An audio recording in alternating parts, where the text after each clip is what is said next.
La bataille qui a eu lieu, elle a ici entre le groupe nomade du Trarza, environ 7 ou 6, je ne me rappelle plus, officiers français, dont Mac Mahon et d'autres. Il y a des tirailleurs français, des soldats sénégalais. On appelle ça sénégalais, mais ils peuvent être maliens, tout ce que tu veux. Et puis il y a une centaine de morts qui sont des tribus du Sud.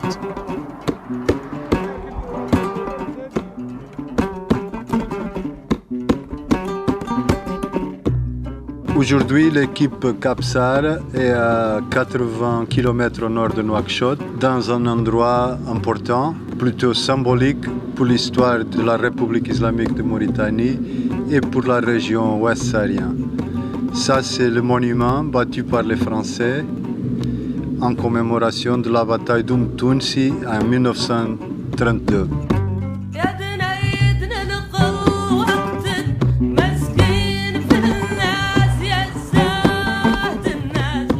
Oumtounsi, c'est important.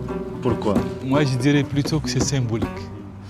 Bon, Oumtounsi, c'était le lieu où il y a eu une bataille entre les forces coloniales françaises qui sont aidées par des Africains et des Maures aussi, des Mauritaniens, et une autre force qu'on appelle force de résistance ou Mouhajiriyin qui vient du nord. A eu lieu en 1932.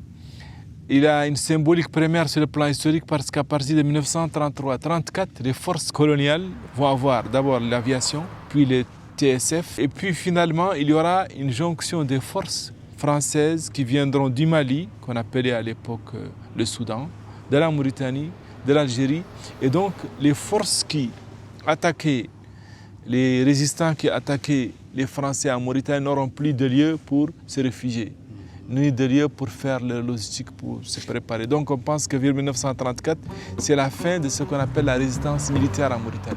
Donc cette bataille est l'une des dernières batailles, la bataille de Oumtounsi.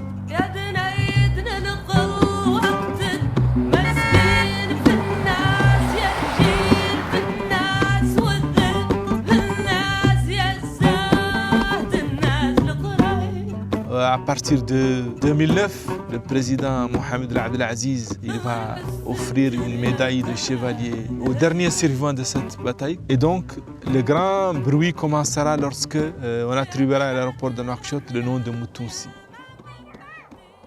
Donc, de tout le discours négationniste, c'est-à-dire ceux qui refusent la résistance, donc on aura un très grand débat en Mauritanie. La controverse politique, la controverse historiographique, tout cela sera centré sur la question de Oumtounsi.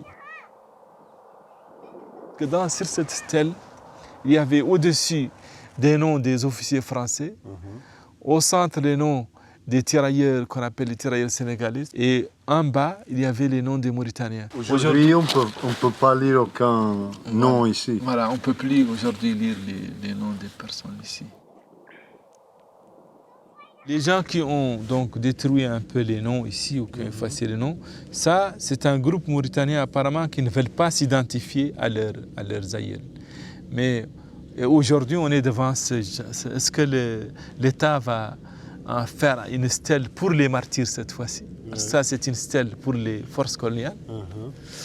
Et donc, est-ce que l'État va faire une stèle, si on continue dans cette logique, une stèle pour les martyrs parce qu'ils ont donné la médaille des chevaliers au dernier survivant. Pour eux, c'est pour le martyr donc, qui s'appelle Ahmed Bouhaddi.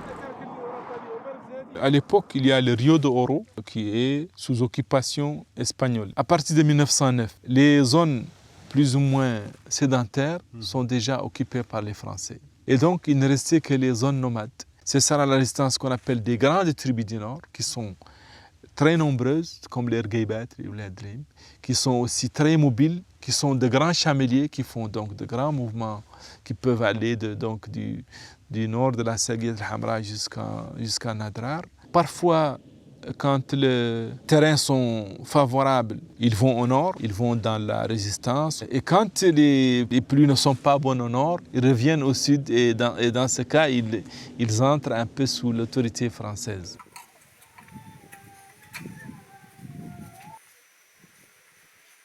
Quand il y a les pluies ici, ils entrent ici. Quand il y a de la pluie au nord, ils vont au nord. Et dans ce cas, ils sortent de l'autorité française. Ils vont attaquer une force française. Ils savent que la force française existe. Ils peuvent emporter les animaux, notamment les chameaux. Ils en ont emporté les armes. Donc, ces raids-là se préparaient comme ça. On allait là-bas, au nord, loin des forces françaises. On s'organisait, la logistique, on s'informait. Et puis... Okay. Je pense que tu es carrément en ligne de feu dans cette position-là, c'est ça? À ce point-là, les gens attendaient le groupe qui venait du nord. Mais c'est le groupe qui vient du sud qui a été surpris. Les gens disent qu'il y a une pluie cette même journée, du 18 août, oui, comme aujourd'hui. Il y a une pluie le matin et que cette pluie aussi a avantagé les gens qui viennent du nord. Cet arbuste-là qu'on appelle Euphorbes, qui est en train de fleurir d'ailleurs cette matinée, c'est lui qui a constitué l'arbuste principal des champs de bataille de Moutounsi. Comme on était dans une plaine où ce n'est pas un lieu de bataille, une plaine, on a trouvé ce lieu-là où les gens peuvent se barricader. Quand on parle de Moutounsi, ça veut dire ceux qui pensent que c'est un symbole où les forces de la résistance ont réussi à détruire une grande force coloniale, et d'autres qui pensent que c'est un raid à l'époque tribale. Et tout ça, ça reste en discussion. Et ça va dans la continuité de la discussion du grand débat qu'il y a eu sur les réformes constitutionnelles, où beaucoup de gens ont dit non, il n'y a pas de résistance, il ne faut pas mettre ces deux lignes. D'ailleurs, ils disaient de manière sarcastique les petites lignes, on ne veut pas de ça. Et les autres qui pensent qu'il est temps que la Mauritanie se réconcilie avec son passé de résistance, etc.